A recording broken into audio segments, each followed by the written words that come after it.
El 90% de las consultas que yo recibo de osteopatía tienen que ver con el estrés. En tu cuerpo hay cortisol todo el tiempo. El cortisol es sustancia química que provoca dolor, provoca contracturas crónicas, no te dejan dormir bien. Un dolor de cabeza es una alarma. Tomamos un Geniol y lo estamos tapando. Tu cuerpo, por supuesto, pide a gritos que lo ayudes. Y ahí empiezan los síntomas. Y las emociones repercuten directamente al diafragma. Cuando tenés una crisis de angustia, tu diafragma va a ser el primero que va a sufrir. Yo crecí con ella viendo la incapacidad de poder caminar, de moverse correctamente, y creo que eso quedó en el fondo de mi cerebro siempre latente, querer ayudarla y no poder. No hay que acostumbrarse a un dolor, eso es acostumbrarse a algo malo. Vencer el sedentarismo es la clave del éxito para mí.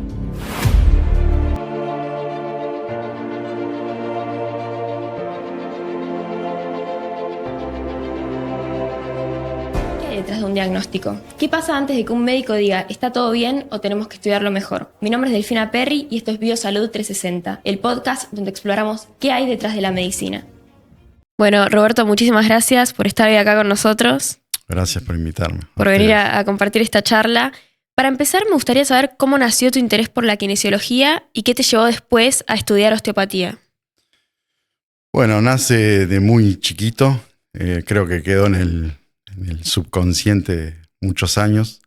Me cuidaba mi abuela materna y una vez se desploma, tuvo una ACV y quedó con una hemiplegia, con una secuela bastante grande. Yo crecí con ella viendo la incapacidad de poder caminar, de moverse correctamente, y creo que eso quedó en el fondo de mi cerebro siempre latente, como querer ayudarla y no poder. Eso en cuanto a kinesiología. Y después, bueno, me recibo de kinesiólogo. Ya cuando estaba estudiando, veía esas patologías y me fascinaba, y volvía y practicaba con ella y obtenía resultados. Me iba enganchando cada vez más y me gustó mucho la rehabilitación en general. Trabajé en muchas áreas. Por suerte, tuve la suerte de ir a muchos centros importantes y trabajé en deporte también, como kinesiólogo deportivo. Y la osteopatía nace a raíz de ahí, que en una oportunidad estuve en un congreso de medicina deportiva y vi un colega trabajar de una manera muy, muy particular, con sus manos y con unos resultados muy rápidos y óptimos.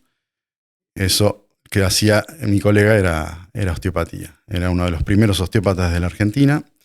Y me quedó latente eso. Cuando ya llevaba varios años de recibido como kinesiólogo, empecé a estudiar la carrera de osteopatía, que también dura 5 años como la de kinesiología. Y para quienes no estamos interiorizados, ¿cuál es la diferencia entre la mirada de un kinesiólogo y la de un osteópata? Un kinesiólogo se ocupa de rehabilitar diferentes patologías, ya sea un kinesiólogo respiratorio, uno que hace neuropediatría, uno que hace consultorio, deportología. Rehabilita una función perdida a través de agentes físicos, a través de terapia manual, a través de ejercicios.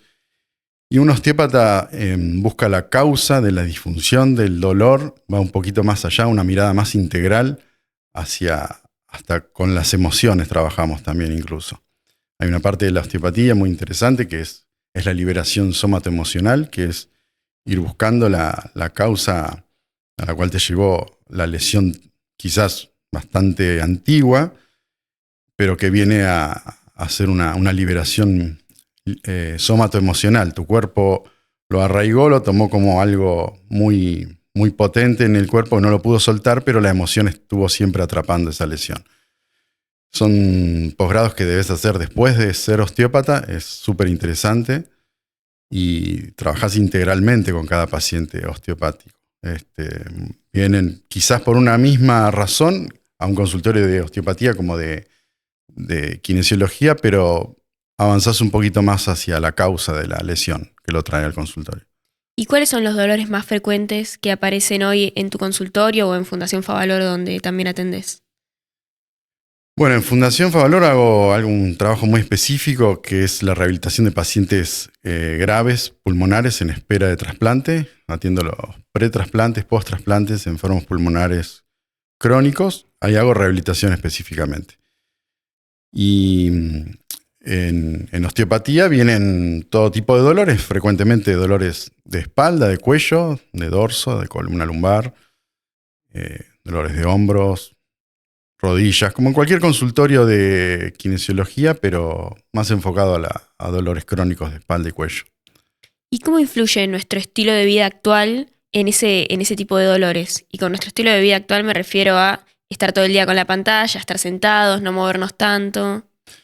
Y justamente lo que nos lleva al dolor es el estar sentado mucho tiempo, pero no necesariamente tenés que estar sentado en una oficina para tener dolores de espalda. Puede tener un dolor, un odontólogo que está en una posición, yo diría una posición prolongada de trabajo. Puede ser un electricista, un odontólogo, un oficinista, alguien que está trabajando mucho con su cuerpo, o está simplemente sentado frente a una computadora. Tenés que sumar las extensas horas de trabajo más el estrés que provoca ese trabajo. Quizás un empresario también lo tiene, ese estrés, pero es más que nada estrés emocional que repercute en el cuerpo y se transmite en un dolor de cuello, espalda, cefaleas, migrañas, lo que sea. Entonces es correcto decir que una mala postura genera dolor. Sí, yo hace muchísimos años digo lo mismo, que es la postura de trabajo, más la tensión laboral, más la tensión de la vida diaria que tenemos todos. En estos momentos abundan los pacientes con migrañas, con insomnio, con dolores crónicos que no los pueden resolver, ni con medicación, ni con neurólogos, ni con traumatólogos. ¿Y cuáles son los errores más frecuentes que cometemos nosotros cuando intentamos aliviar esos dolores por nuestra cuenta? Y querer arrancar, empezar una actividad física solo, sin consultar. Sin consultar. Tienes que hacer un chequeo médico para saber que estés en un óptimo estado de salud o que se acerque a algo sin riesgo, ¿no? Una actividad física sin riesgo.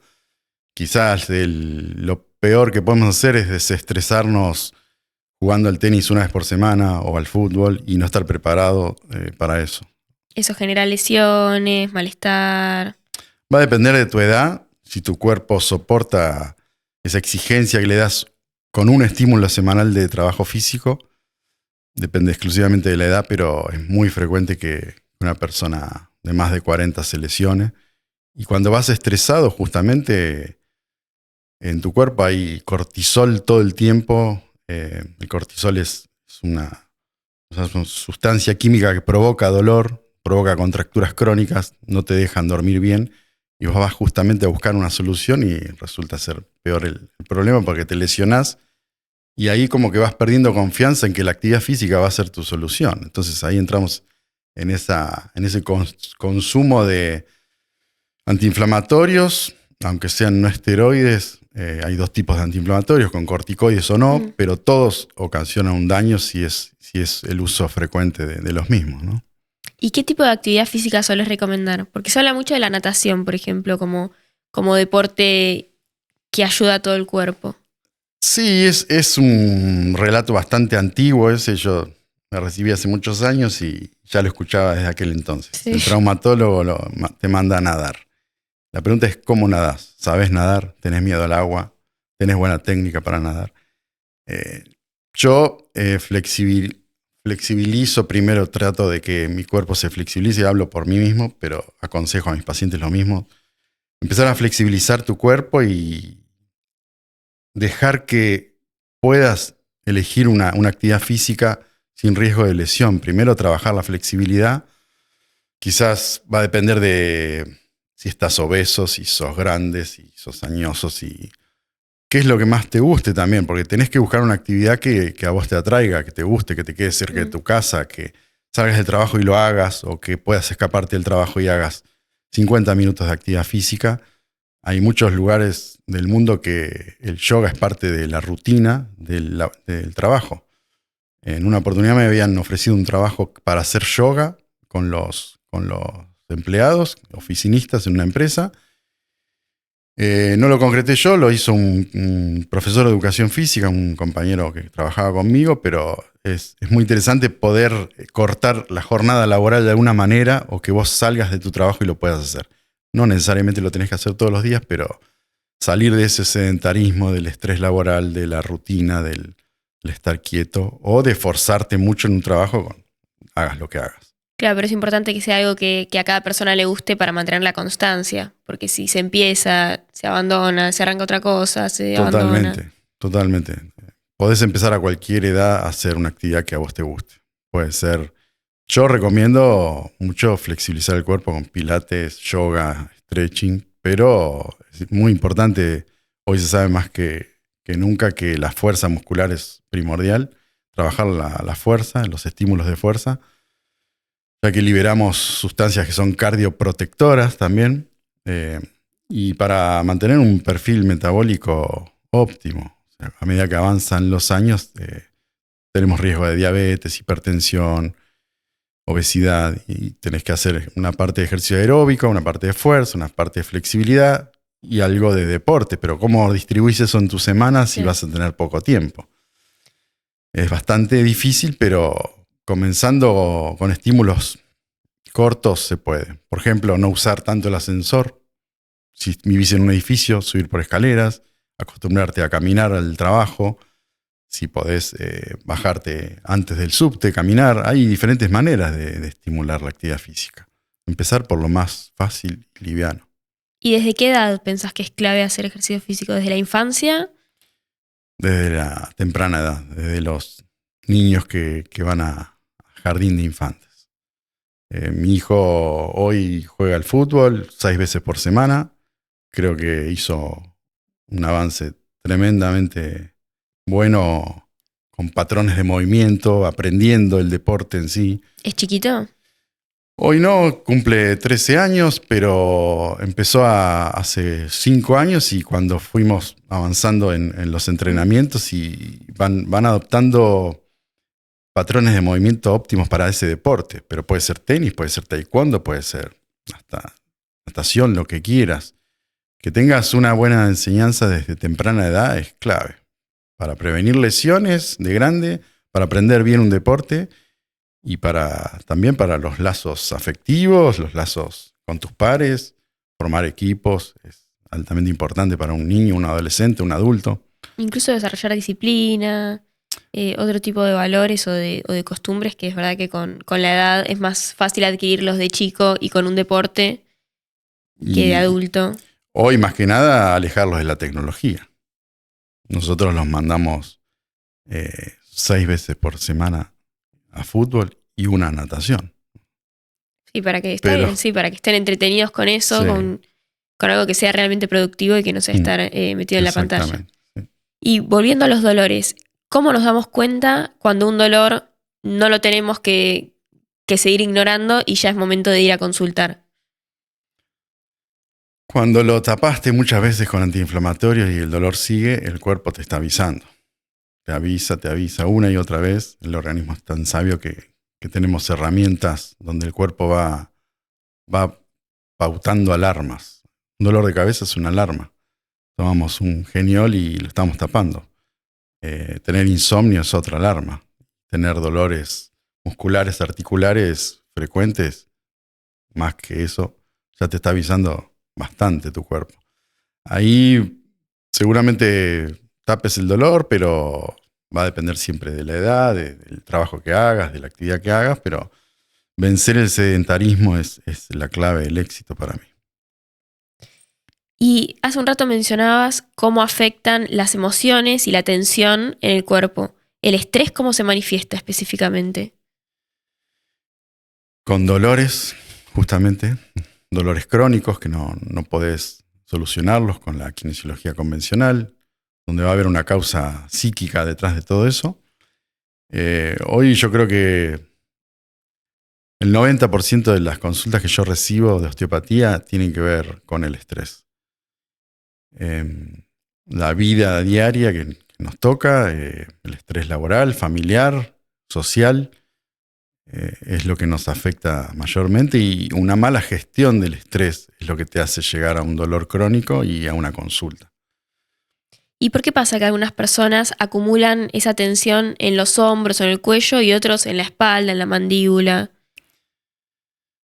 Creo que es el punto débil donde va a tocar en tu organismo. Puede también darte gastritis, constipación, un montón de dolores o síntomas viscerales Y esos síntomas viscerales y disfunciones viscerales, se le dice en osteopatía, van a repercutir en el aparato musculoesquelético. Por eso la osteopatía es bastante interesante en la relación que nosotros hacemos entre un sistema y el otro. El osteópata abarca todo el sistema musculoesquelético, lo que solés escuchar de kinesiología, traumatología convencional, pero lo relacionamos mucho con el sistema visceral y el cráneo mandibular. Los tres sistemas están relacionados entre sí a través de vasos, nervios y fascias. El sistema miofacial es altamente...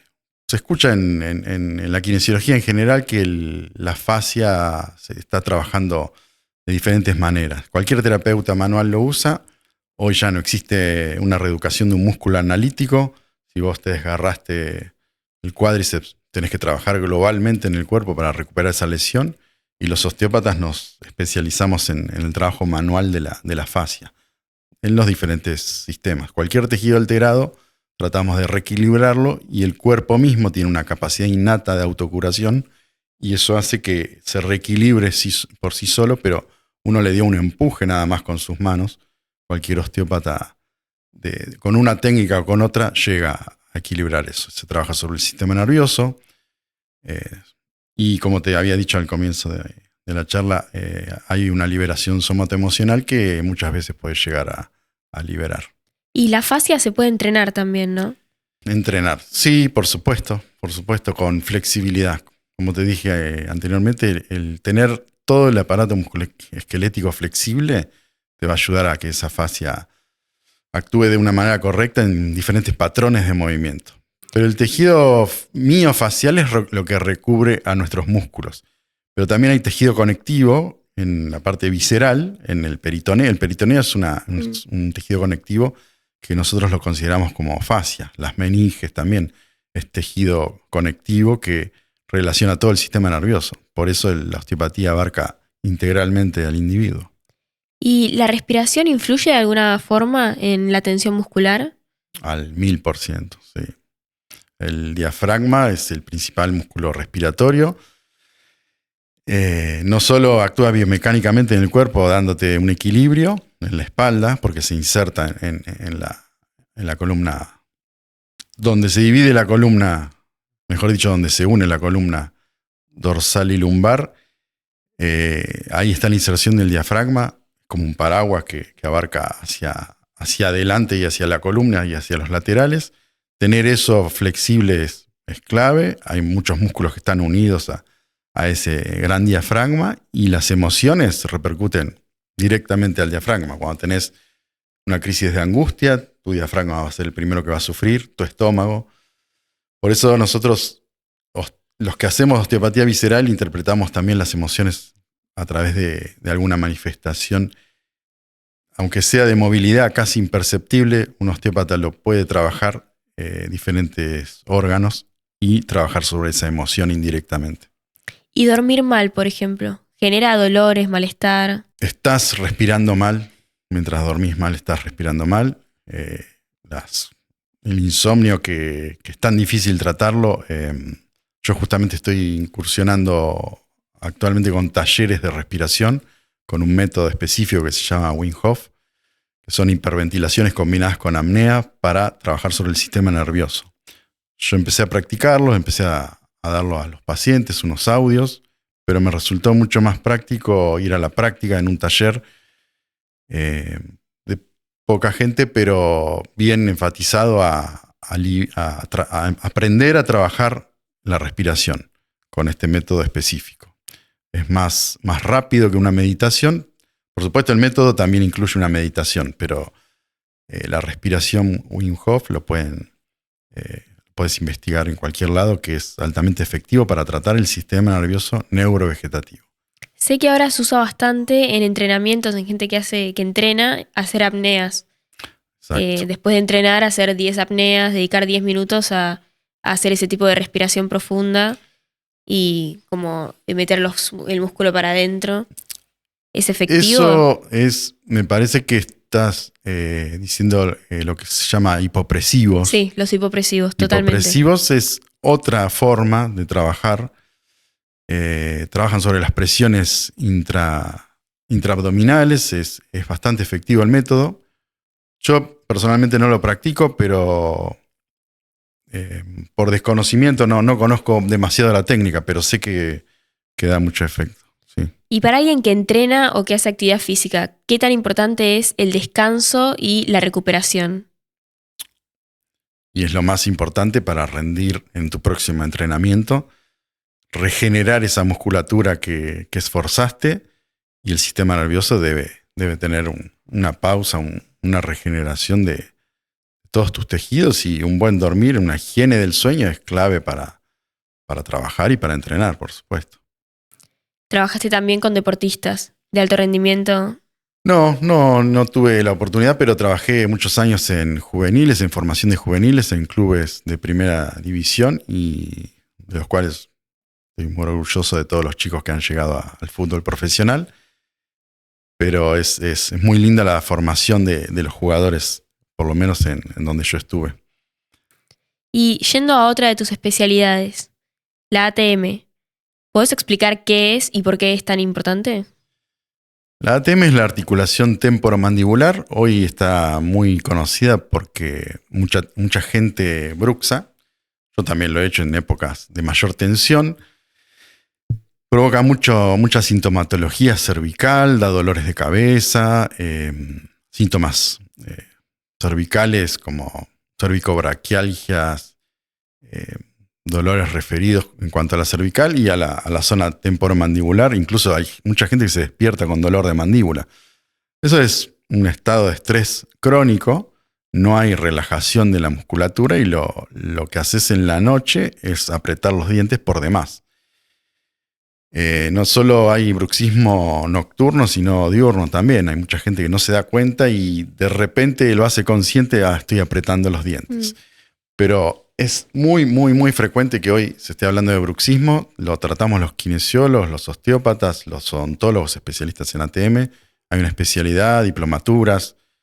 Yo estoy diseñando un seminario de ATM justamente, combinado con acupuntura.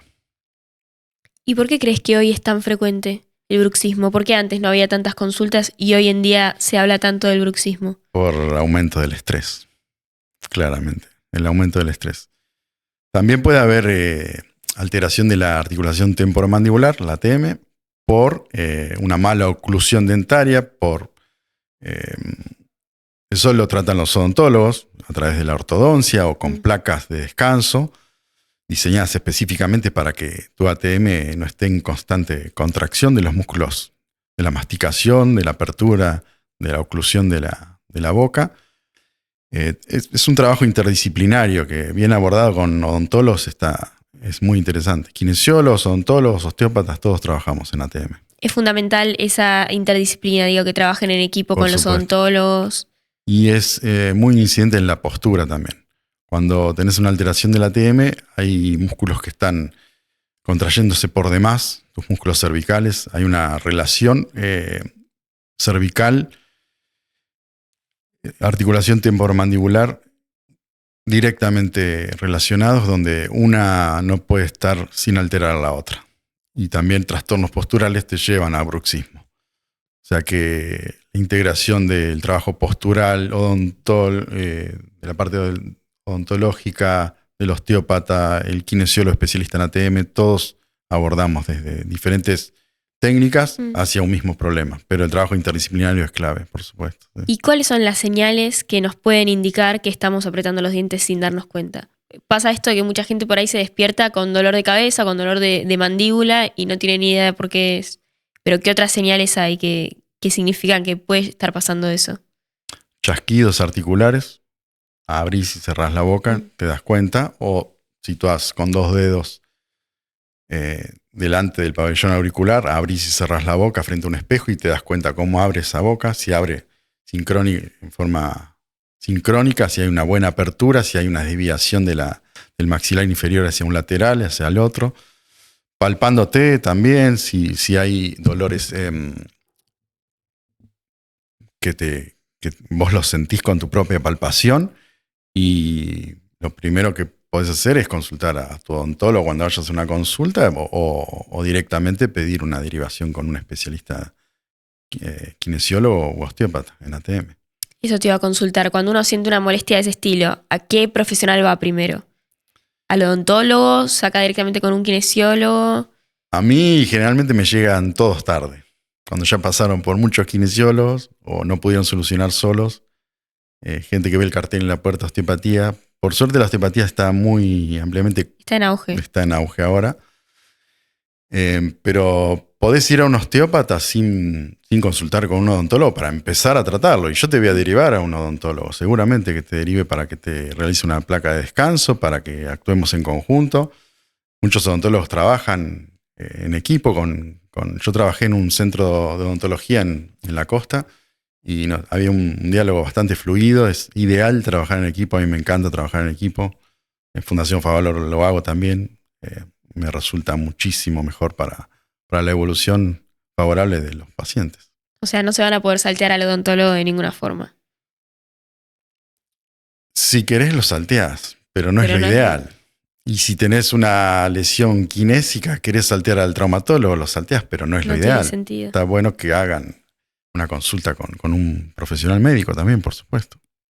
Y para alguien que pasa 8 horas sentado frente a la computadora, que realmente hoy es lo más frecuente. La mayoría que tiene un trabajo de oficina, un trabajo con la computadora, está sentado 8 horas. ¿Qué tendría que hacer durante el día para cuidar su cuerpo, su postura? Yo pondría un timer, una alarma, cada 2 o 3 horas. Levantarme, salir de esa posición, cambiar la posición. Y hay unas famosas pausas activas, que es moverte en esos 5 o 8 minutos que puedas tomarte. Creo que nadie puede evitar 5 minutos pararse y mover el cuello, mover los hombros, mover la espalda, estirarse, hacer una flexión de tronco. Depende cómo estés, incluso sentado puedes hacer algunos movimientos para aliviarte. Puedes hacer una torsión estando sentado. Miro hacia atrás, sostengo, respiro. Hago un automasaje cervical, estiro de un lado, del otro. Hay un montón de pausas activas que uno puede adoptar en el trabajo, en la oficina, frente a una computadora, pero uno trabaja como automáticamente 8, 9, 10, 12 horas también te diría, sin moverse. Su cuerpo, por supuesto, pide a gritos que lo ayudes. Y ahí empiezan los síntomas. ¿Y hay algún hábito o algún ejercicio que recomiendes incorporar todos los días para prevenir dolores? Yo reglaría un horario y días de actividad física. Si no puedo, porque mi familia necesita mucho de mí, porque hay millones de personas que están solas con sus hijos, con su trabajo, necesitan volver y ocuparse de sus hijos. Ir caminando al trabajo, ir en bicicleta, subir escaleras sin usar el ascensor y estirarse de 5 a 15 minutos por día antes de empezar tu jornada o al terminarla sería lo ideal. Yo muchas veces llego antes al trabajo a la mañana y me pongo a estirar y mi día es ideal porque no tengo dolores. Y después las respiraciones también las practico. Tengo 2 hábitos que incorporé para mí, para prevenir todo esto, que es el estiramiento matinal antes de comenzar y hago un corte en el medio del día donde me dirijo a la tarde a hacer osteopatía y antes de comenzar a atender hago un reseteo de ese sistema nervioso a través de las respiraciones que te conté antes. Uno generalmente asocia estirar antes de hacer ejercicio o después. Vos lo haces a la mañana, aunque no vayas a hacer ejercicio físico, antes de empezar el día hay que estirar. Hay estudios científicos que era como un mito decir no podés estirar en frío. Bueno, les puedo asegurar que es un mito. Se puede estirar, por supuesto, si uno hace una actividad física de impacto, incluso un deporte, es mejor hacerlo después. Pero si vos querés empezar con algo suave, podés empezarlo apenas te despertás, apenas te levantás de la cama. Incluso en la cama. Yo a muchos de mis pacientes que vienen doloridos les digo, abren los ojos y se ponen a estirar en la cama. Es el ideal. Cuando vos incorporaste esa rutina, todos los días de tu vida, tu cuerpo ya te lo va a agradecer muchísimo. Y no estirar después de hacer ejercicio. ¿Es un problema? Depende de tu edad. No A es mi lo mismo edad. vos que vayas Yo hago a ejercicio, no estiro después. Es como, bueno, empiezo a trabajar en 10 minutos, ya está, no voy a estirar. casi nadie. Pero después estira. siento que la gente no suele estirar. Los No. ves que terminan en el gimnasio y se van. Se van, estábamos todos corriendo una vorágine contra el reloj. No te va a hacer mal hoy. Quizás con el paso del tiempo, porque tus músculos se van acortando y el músculo necesita también un estiramiento porque es un estímulo beneficioso para el músculo. Necesita una relajación. Depende del tipo de entrenamiento que hagas, el músculo se va a contraer más o menos y va a tener más exigencia. Esa exigencia que le das a una persona que hace running, corre 10 kilómetros, 8, 5, lo que sea, ¿cuánto tiempo tardó en hacer esa rutina? ¿50 minutos, 40, 30? ¿No tuviste tiempo de hacer 6, 7 minutos de estiramiento? Estás castigando al cuerpo y no te das cuenta. Después empiezan a doler las rodillas, empiezan dolores y decís, pero ¿cómo? No era que tenía que hacer actividad física. Pero bueno, cuidar un poco al cuerpo no te va a hacer perder tiempo. Corres 5 minutos menos, elongás 5 minutos más. ¿Pero puede tener efecto a largo plazo? Claro. Tus músculos van acortándose, van rigidizando una zona de la columna y eso te va a traer una discopatía quizás a largo plazo. Después se suma el desgaste natural del propio organismo y va a traer dolor. Bueno, empezaré a estirar entonces. ¿Y qué Sería consejo bueno. le darías a alguien que quiere volver a hacer ejercicio físico, actividad física, después de mucho tiempo de sedentarismo? Algo aeróbico, de baja intensidad. Vuelvo a insistir con la flexibilidad del cuerpo y empezar a entrenar la fuerza, que es clave para un buen rendimiento en cualquier movimiento de la vida diaria. Vos necesitas fuerzas. Si yo estoy sentado acá, necesito fuerza de mis cuádriceps para levantarme. Si yo no estoy entrenado, empiezo a compensar y a hacer cosas como para poder levantarme y eso está totalmente estudiado que la capacidad de la fuerza muscular va decayendo con la edad. Hay porcentuales medidos en cada década donde vamos perdiendo masa muscular, fuerza muscular, habilidad motriz, coordinación. Hay un montón de cosas para trabajar y ahí, por suerte, hoy día hay una batería de actividades físicas que son altamente interesantes, que contrarrestan esto que estamos hablando, el sedentarismo. Tiene que estar en vos el interés de querer moverte.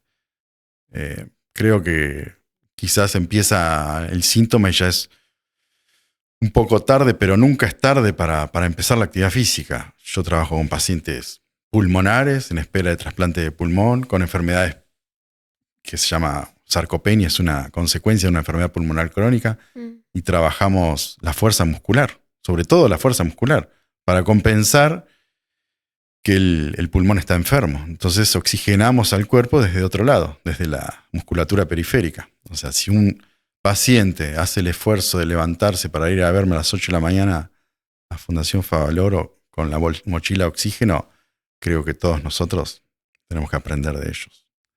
Y en personas mayores, ¿qué tan importante es el ejercicio físico?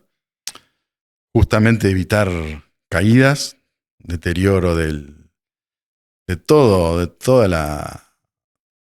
funcionamiento normal de nuestro organismo. Van a empezar. No hablamos nada de alimentación, depende cómo haya llegado a la vejez. Va a ser un buen estado de vejentud, decimos a veces. Tenés que llegar lo mejor posible para evitar enfermedades graves.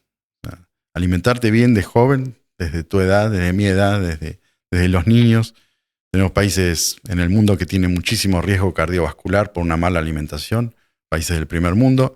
Nosotros tenemos, hoy como hay una batería enorme de actividades físicas ofrecidas a la sociedad, también hay planes alimentarios, hay exceso de información a veces en las redes de cómo alimentarse bien, tener una alimentación fit. No hace falta, si Si tenés problemas de peso, de bajo peso, de obesidad, podés concurrir a cualquier nutricionista y te va a ayudar, planes guiados de nutrición, pero cuanto mejor llegues a tu vejez, mejor estado de salud vas a tener. Siempre acompañando la actividad física va a ser que tu cuerpo funcione mejor, que tengas una salud a los 80, 85 y hasta los 90 años. Y recién desmentías esto de que no se puede estirar en frío. ¿Qué otros mitos hay sobre la postura, los dolores, la kinesiología que te gustaría desterrar? Vaya a nadar, dijiste uno. Sí. Vaya a nadar, no es tan bueno decirlo. Hay un par de preguntas previas para hacer. Hay gente que yo recibo en el consultorio que está muy cansada de ir al kinesiólogo porque le ponen los aparatos y nada más. La fisioterapia es altamente efectiva, desinflamatoria localmente para un cierto tipo de lesión. Para mí eso es un mito, pero también hay algo de realidad. Los sistemas de salud han obligado a los kinesiólogos a trabajar con mucha gente, pero yo te puedo asegurar que trabajé con mucha gente y puse lo mejor de mí y creo que ayudé a mucha gente también. Siempre tuve tiempo de escuchar, tiempo de darle ejercicios para llevarse a la casa, tiempo para poner una mano encima. La terapia manual es mi pasión, por eso soy osteópata y creo que estudié osteopatía no solo por ese ejemplo que te di, sino también para tener más tiempo con el paciente, para ver sus emociones, para ver cómo camina, para evaluar sus patrones de movimiento, pero la kinesiología no está desvirtuada, o sea, es un mito que la kinesiología no sirve. La kinesiología sirve y mucho. Si tenés la mala fortuna de pasar por una terapia intensiva, un kinesiólogo te saca de una terapia. Un kinesiólogo te saca de la cama y un kinesiólogo te ayuda en tu casa en tus primeros pasos. Tengas la lesión que tengas, un kinesiólogo te va a ayudar a rehabilitarte. Los mitos los van creando la sociedad misma y depende de uno. Si no está conforme con un kinesiólogo, va al otro. No hay ningún problema. Si no está conforme conmigo, va a otro osteópata. Pero nosotros ayudamos para devolver la mejor versión de tu organismo para que vuelva a funcionar naturalmente sin medicación. Para eso sirve un kinesiólogo como un osteópata. Y ya para cerrar, si alguien te dice que vive con dolor, vive con tensión en el cuerpo y ya lo considera algo cotidiano, o sea, ya se acostumbró a vivir así, ¿qué le dirías? Que pase por el consultorio, ¿no? No hay que acostumbrarse a un dolor. Eso es acostumbrarse a algo malo. O sea, si yo vivo angustiado, digo, ay, sí, yo soy depresivo. No, yo puedo hacer un montón de cosas por mi estado mental, por mi estado de salud, por mi dolor crónico. Hay muchísimas cosas por hacer, hay muchísimos profesionales a disposición de esa gente y hay muchísima información en las redes que deben ir acompañados siempre de un profesional. Hoy las apps, las aplicaciones, los planes de entrenamiento, todo virtual, yo no estoy tan en desacuerdo, pero siempre que haya alguien que te dé una supervisión de eso estaría bueno. Pero no acostumbrarse a un dolor crónico es lo peor que puedes hacer. Y si te acostumbraste a tomar medicación para tapar esos dolores, vas a tener consecuencias seguramente en tu estómago, en tu sistema digestivo, va a haber repercusión. Muchísimas gracias, Roberto. Muchas gracias a vos.